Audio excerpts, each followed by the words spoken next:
లోకాలనే లేటోడు నీకు సాయం కాకపోడు.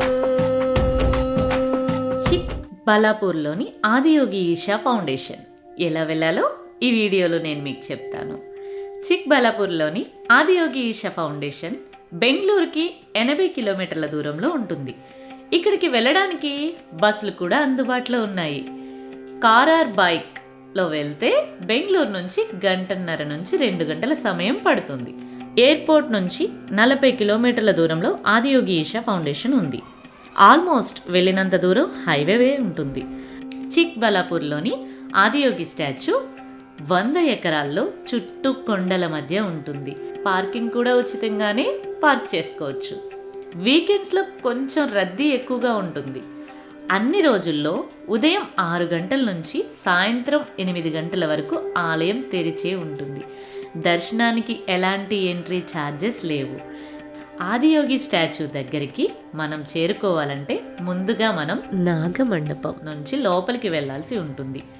ఆదియోగి స్టాచ్యూ దగ్గర మనం ఫోటోలు, వీడియోలు తీసుకోవచ్చు. ఈ స్టాచ్యూని జనవరి 15, 2023 మకర సంక్రాంతి రోజున ఆదియోగి శివ స్టాచ్యూని ప్రారంభించారు. 12 అడుగుల ఎత్తు, 82 అడుగుల వెడల్పు, 147 అడుగుల పొడవు ఉన్న ఈ ఆదియోగి విగ్రహం కోయంబత్తూరులోని ఆదియోగి శివ స్టాచ్యూని పోలి ఉంటుంది. 7 నెలల్లోనే దీన్ని పూర్తి చేశారు.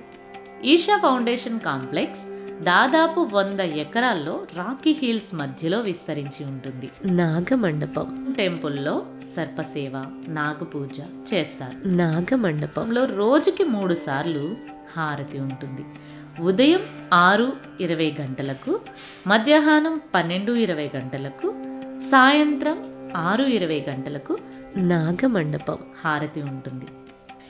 రోజు రాత్రి 7 గంటలకు జరిగే లేజర్ షో ఇక్కడ సెంటర్ ఆఫ్ అట్రాక్షన్. 14 నిమిషాల పాటు జరిగే ఈ లేజర్ షోను చూడడానికి చాలామంది వస్తుంటారు. దీన్ని మాత్రం ఎవ్వరూ మిస్ కాకుండా తప్పనిసరిగా చూడండి. ఇక్కడ రెస్టారెంట్లు అంతగా కనిపించవు. రేకుల షెడ్లో ఉండే చిన్న రెస్టారెంట్లో దొరికే టిఫిన్స్, లెమన్ రైస్, స్నాక్స్ కూడా చాలా ఖరీదుగా ఉన్నాయి.